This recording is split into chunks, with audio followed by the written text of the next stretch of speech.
Thanks to everyone who have subscribed. If you have not, please do. And thanks for coming out here. I really appreciate you. Amotekun, Yoruba group raises alarm over plots by Miyetti Allah to smuggle weapons into southwest. Remember, today is the day we'll be having the Amotekun's public hearing on what the models of memorandums is, what are their what areas do they cover, what's going to be their scope, and what are going to be covering altogether. Remember, Miyetti Allah, please refer to my former news, saying that they are coming to know what exactly the meeting is all about. I don't know how we invited them. They said they want to be part of that meeting, and also to air their mind how offended and grieved they are at the Southerners putting up a security outfit. I don't know how that concerns them. They are in the north, we're in the south. If they are doing business, come drop your car, collect your money and go. I don't know how that is a problem. Even life have gone beyond that. There is what we call the bank transfer.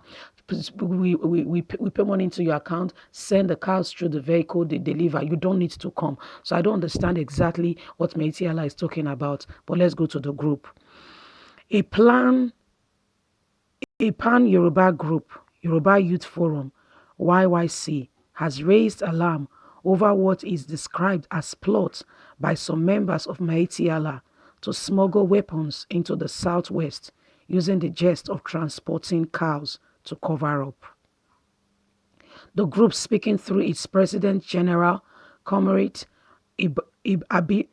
Abiodun Bolarin, said that the group has uncovered the plot by some of the members of Miyetti Allah to smuggle AK-47 rifle into the southwest using the jest of transporting cows, and which security agencies don't normally check.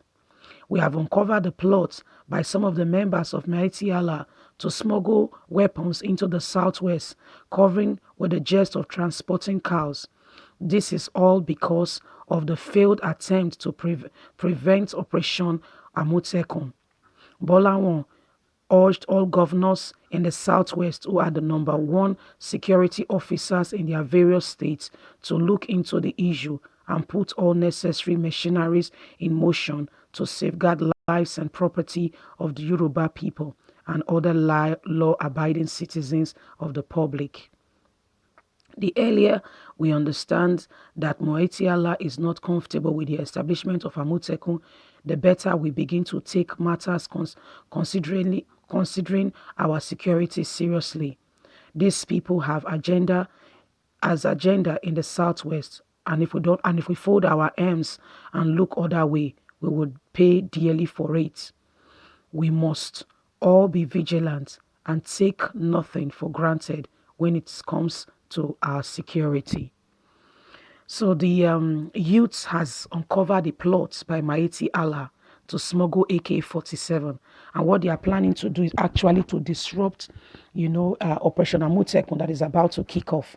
So they want to prove a point that it will not stand and that they are still operational, just a system to create fear and distraction in the minds and in the hearts of the people, not to have confidence in Operation Amotekun and to abandon it. But people, you need to wake up and rise up, that these people, this is their plot. Thank God it's been revealed. And so we are calling on all governors of the south, southeast, southwest, please look out for your people. Be vigilant and please be at alert. These people are out to destroy lives and property. Wake up. They are not your friends. They are not your friends. Quit thinking that the northerners, are your friends. They are not your friends. I repeat again, they are not your friends. They are out to kill and to damage lives. They have a plot and they have an agenda. Please, my people, rise up and face reality that these people have an agenda and they are ready to fulfill it. But you and I will not allow it. How are we going to prevent it? One of the ways we can prevent it is by seriously standing up against this evil that is plaguing our nation. The world has become a global village. Like, share, subscribe, give us an edge to make the news to travel far, so other nations of the world can know exactly what is going on in Nigeria and are able to come to our aid. Another spokesman of Nigeria, one of the elder spokesman, has called on the international, world leaders to come to the rescue of Nigerians.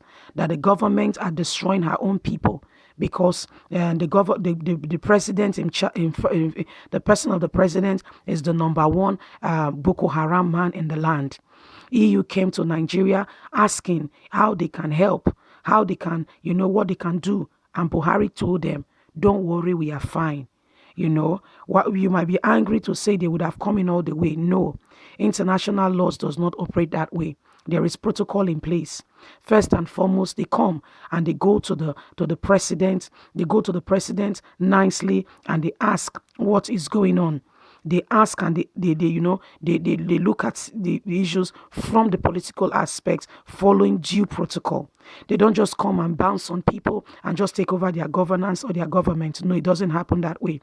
And after that, when the people keep crying and they keep saying online that the people of Nigeria are going through a lot, then they send secret investigators to come into the Nigerian political settings and to check and to investigate. One of the ways they also do that is through the ambassadors to Nigeria that they have on ground.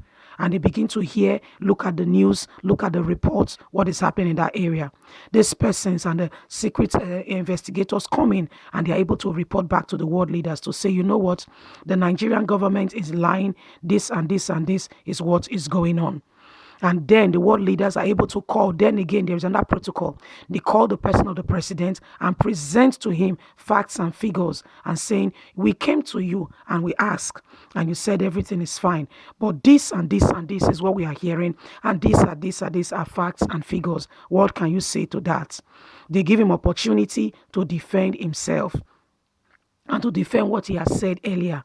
And if he's not able to defend himself, they go into another meeting and they look at what is going on, and then they call for emergency in that country or in that state, and then they send personnel into that country and into that state to look into the issues of what is going on exactly.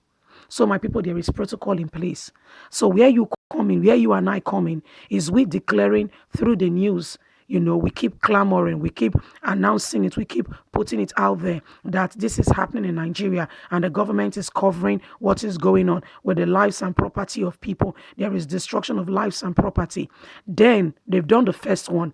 The first phase has been covered. They will now send investigators who could have already been on ground secretly monitoring the affairs of the political terrain in Nigeria, looking and gathering facts and analysis. Don't forget that when the UN came and they asked Buhari, they stated one obvious fact to him. They said some of the workers we have sent out to give humanitarian relief and aids, we noticed that some of them have died, have been kidnapped. So what can you say to this? Buhari blandly said, oh no, it could be that that's why he went ahead to say that what is going on is not just the South, it's not just Muslims that are being killed, also Muslims. That was why he said that. Okay, he's trying to cover up his tracks. But guess what? They will be exposed because we are here to keep announcing and letting the world know exactly what is going on. So with you liking, sharing, subscribing, you make the news to travel.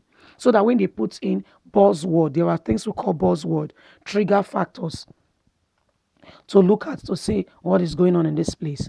Our news can pop up and they can listen to it and hear exactly what is going on. Then the next phase will commence, which is secret investigation, which might already be going on, secretly underlined, which might already be going on.